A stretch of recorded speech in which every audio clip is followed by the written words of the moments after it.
Isang mapagpalang umaga po ang bati ko sa lahat ng abuti ng tinig na ito. Sumainyo lahat ng pagpapala ng Diyos Ama sa pangalan ni Jesucristo, ang bugtong anak ng Diyos sa manunubos at sanlibutan. Amen. Ang paksa ko ngayon ay ang number 45 sa series, si Asa, na naghari ng 41 years sa Israel, na mula 3,137 years hanggang sa 3,178 years. Ito'y 41 years. Ito mula ng paglikha or 963 to 922 BC. 41 years. Makikita sa 1 King chapter 15 verse 9. Ito yung nakasulat niya. Ito'y part ng These Are the Days, My Friend series. Noong ika-20 taon ng paghari ni Jeroboam sa Samaria, naging hari naman sa Huda si Asa. Namahala siya ng 41 years at sa Jerusalem siya nanirahan. Si Maaka na kanyang lola, ang ina ni Absalom, at asawa ni Roboam na kanyang lolo ay siya pa ring inang Rina. Ito nakasulat doon. Kaya ginawa ko ito ng timeline ng paghari ng ang kaharian ng Jerusalem, Huda at saka kaharian ng Israel. Ang sabi doon ng ika-20 taon ng paghari ni Jeroboam, ika-20 taon ito yung ika-20 taon ng paghari ni Jeroboam, ay naghari naman si Asa. Kaya dito rin si Asa naghari. Ang 20 ni Jeroboam. Si Jeroboam ay naghari ng 22 years. Kaya dito pa siya, may 2 years pa. O kaya, pagkatapos ng paghari ni Jeroboam, 2 taon na rin naghari si Asa. Dito. Kaya dito muna sa 1 King chapter 15 verse 11, namuhay siya ng matuwid sa paningin ni Yahweh. Ang Yahweh dito, ito yung Yahweh na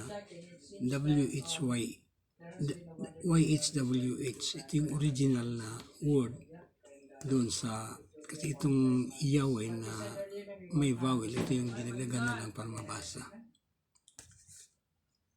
Sa 13, inalis niya si Maaka. Ito si Jehoshaphat, si Asa, anak ni Abiam.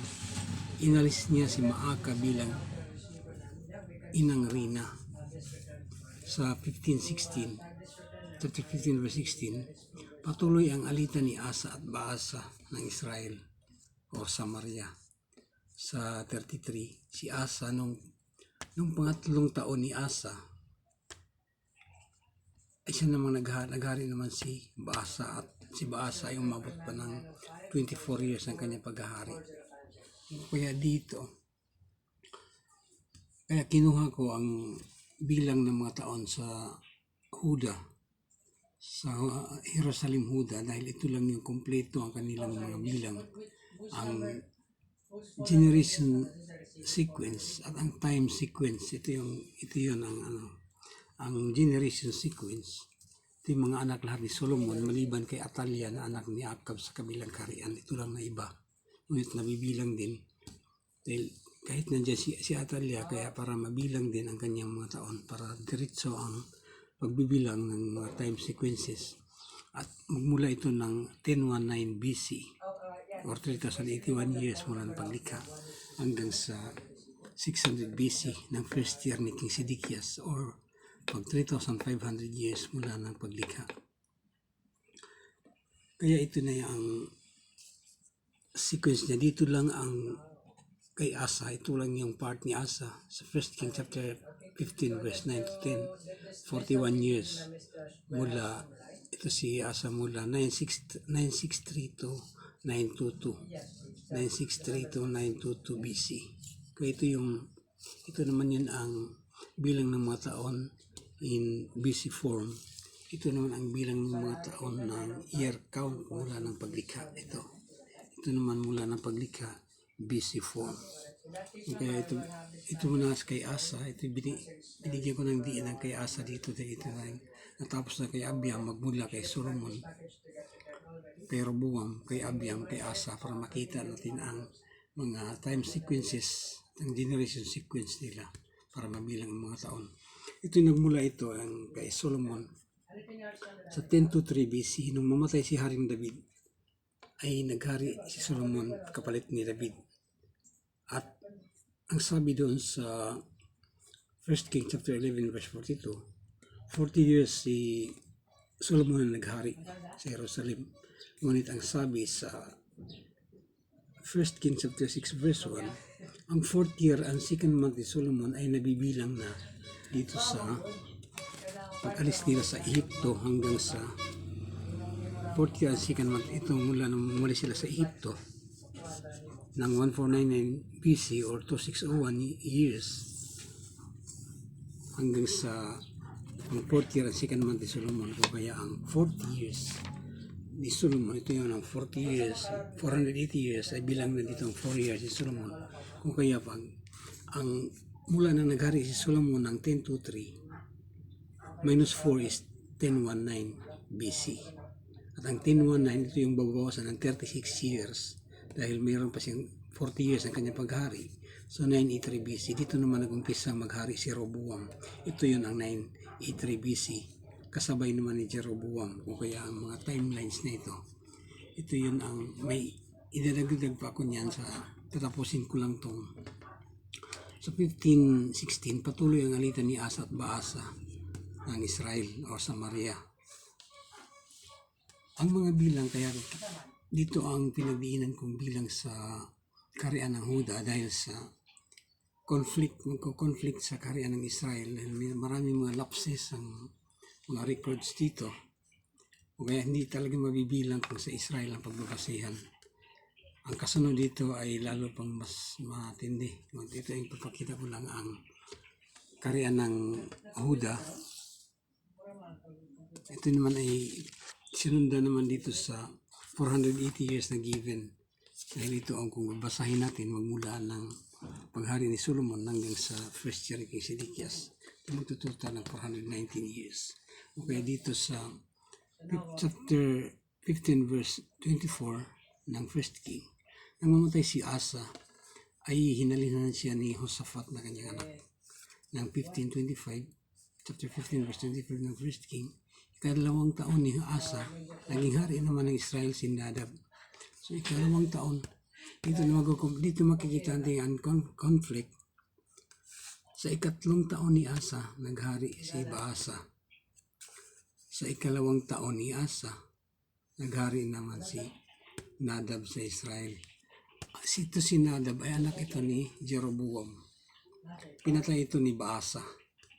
Ito na siya. Pagkatapos ni Jeroboam sa 22 years, pang second year naman ni Asa, naghari si Nadab. Nagsabi, 2 years na naghari si Nadab. So, pang 4th year ni Asa, 2 years ni Nadab. Ngunit ang sinabi naman dito, pang 3rd year ni Asa.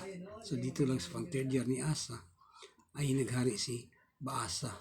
Dito na, sumabit na rito ang bilang nila. Kaya hinayaan ko na lang yan ang basta kung ano lang mga nakasulat. Ilagay ko na lang din. Basta meron ng bilang lahat ito mula ng panglikha hanggang sa kasalukuyan.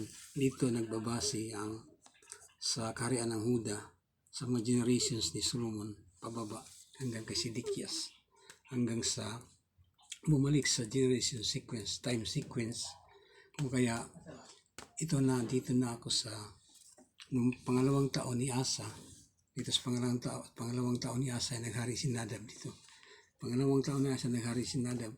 Ngunit ang sinabi dun sa 1533 nung pangatlong taon ni Asa, dito na, pangatlong taon ni Asa, dito ang pangatlong taon, dito yung pangalawa, pang-apat, ito pangatlong taon ni Asa, naghari si Baasa, kumbaga nagka-lapse na naman dito dahil natapos si Nadab dito ng 2 taon, ay dito pa lang sa gitna ay si Nadab. Dahil ang sabi doon nung pinatay ni Baasa si Nadab, ito lang sinusulat ko lang din. Ito may mga verses dito sa mga nakasulatan dahil ito nga makita ang mga lapses ng mga pagkwinta sa kaharian ng Israel o Samaria.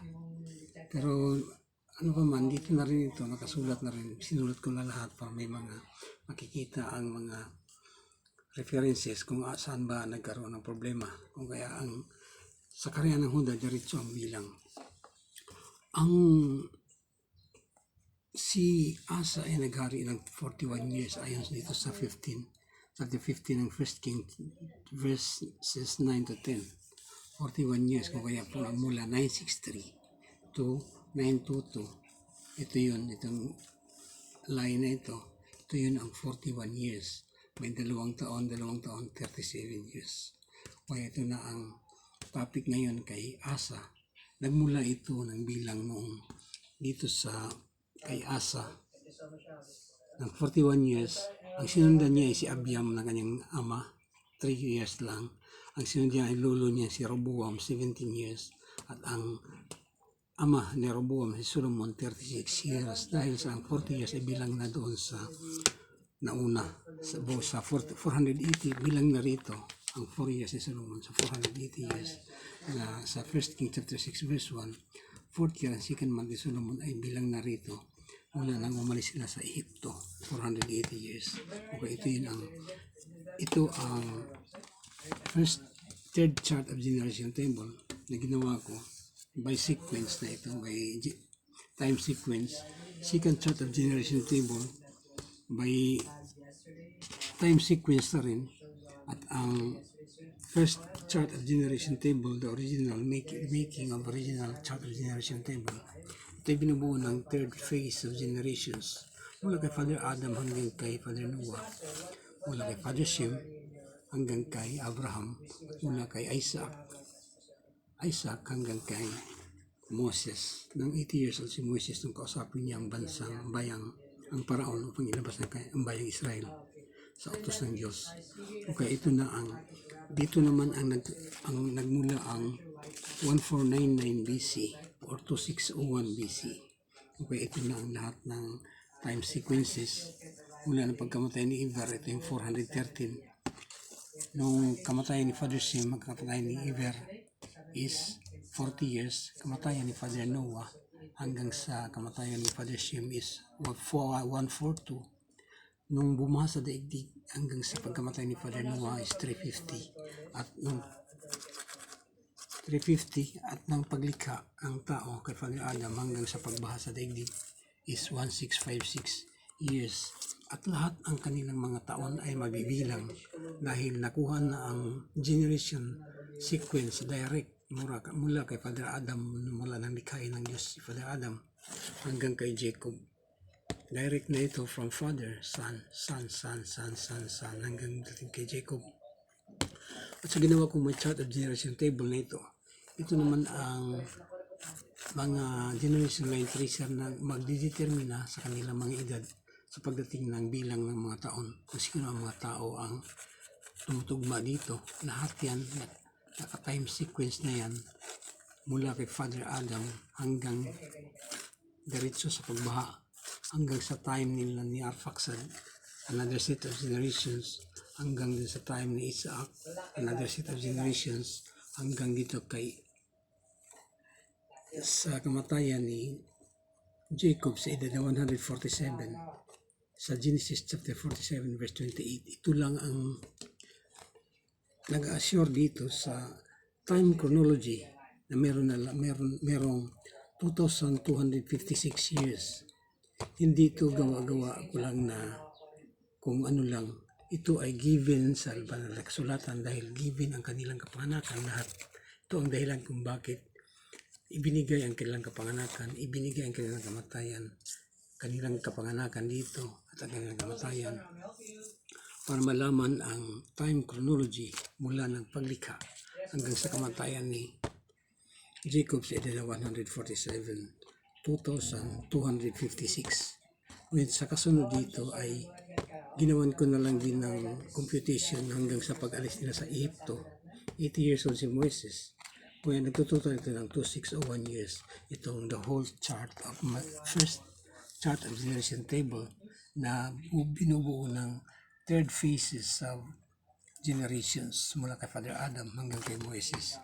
26th generation si Moises dito. At si Jacob ay pang 22nd generation. 22nd generation at kinuha na ang direct generation sequence mula kay Jacob, kay Levi, mula kay Jacob, kay Levi, and down to Kohat. Dahil si Levi ang ama ni Kohat, at ama naman si Kohat ni Amram, at si Amram ang ama ni Moises. At pagdating dito sa second chart of generation table, ang kanilang ang pinagbabasihan na dito ay ang time sequences dahil given na rin ang 480. Ito na lang kinukuha kung sino ang mga tao, kung ilan ang kanilang mga taon na kanilang iginugol o pinaglilingkod sa bayang Israel. Kung kaya ito nakuha ang 480 given at ang kasunod ang 419 given na rin sa time sequence ng mga hari at hanggang sa katapagbagsak ng Jerusalem. Dito ko natatapusin din ang bagay ito at pinamani kong basahin din ang mga banal na kasulatan, ang Isaiah chapter 9 verse 6, sapagkat ipanganak ang isang sanggol na lalaki at siyang mamamahala sa atin, siya ang kahanghang tagapayo, ang makapangyarihang Diyos, ang walang hanggang Ama at ang prinsipe ng kapayapaan, ang katangian ng Diyos Ama sa langit, na lumikha ng langit at lupa. 7:14 ng Isaiah. Kaya nga ang Panginoon na rin ang magbibigay ng palatandaan. Maglilihi ang isang dalaga at manganak ng lalaki at tatawagin itong Emmanuel. 7:14. Ang ibig sabihin ay sumas, kasama natin ang Diyos. Ang Diyos ay mananahan sa piling ng mga taong kanyang nilikha. Sa Lucas chapter 1 verse 31, katuparan dito sa 9:6, na ang isang anghel doon ay sinugon ng Diyos upang pumunta sa bayan ng Bethlehem sa isang layon doon na sa isang babaeng birhen ng pangalan Maria. Ipinadala ang kanyang salita upang sabihin sa isang dalaga, "Magalak ka Maria, ikaw ay mapalad dahil maglilihi ka na sa magitan ng Banal na Espiritu. Lililiman ka ng Banal na Espiritu at manganganak ka. Maglilihi ka ng isang lalaki at manganak ng isang lalaki at itatawagin mo Jesus." Ang salita ng Diyos ay ipinadala sa isang anghel upang ipaglihi sa isang babae at isilang bilang isang tao. Dahil ang Diyos ay hindi pwedeng isilang sa isang tao. Ito ang katuparan sa Isaiah chapter 9 verse 6 dahil ang batang ito ay siya ang makapangyarihang Diyos, ang walang hanggang Ama, ang prinsipe ng kapayapaan. At sa Lucas chapter 2 verse 1 to 7, natupad ito sa pagkapanganakan ni Jesus. Sa Juan chapter 14 verse 1 to 13, ito ang magbabasa dito, ang Ama at ang Anak ay isa. Juan chapter 16 verse 13 to 15, ang Ama at ang Anak at ang Espiritu Santo ay isa. At isasalin ko na rin ang Malakay chapter 3 verses 8 to 12. Ito'y tumatalakay sa ikapo. Kung ano man mayroon tayo, ay ito hinahamon tayo ng Diyos na magbigay tayo ng ikapo sa ating makinikita. Ang ikapo ay kasampung bahagi kung anong meron tayo. Dito lang naghamon sa atin ang Diyos kung subukan niyong gawin ito kung hindi ko bubuksan ang durungawan ng langit at ibuhos sa inyo ang masaganang pagpapala. Hindi lang pinansyal ang binanggit dito, pati na ang pagpapalang physical o kaligtasan ng mga karamdaman. Lahat ay pinangako ng Diyos dito na subukan niyong gawin ito kung hindi ko ibubuhos sa inyo masaganang pagpapala. Sumanyong lahat ng pagpapala ng Diyos na mas pangalan ni Jesucristo, ang bugtong anak ng Diyos, ang manunubos ng sanlibutan. Amen.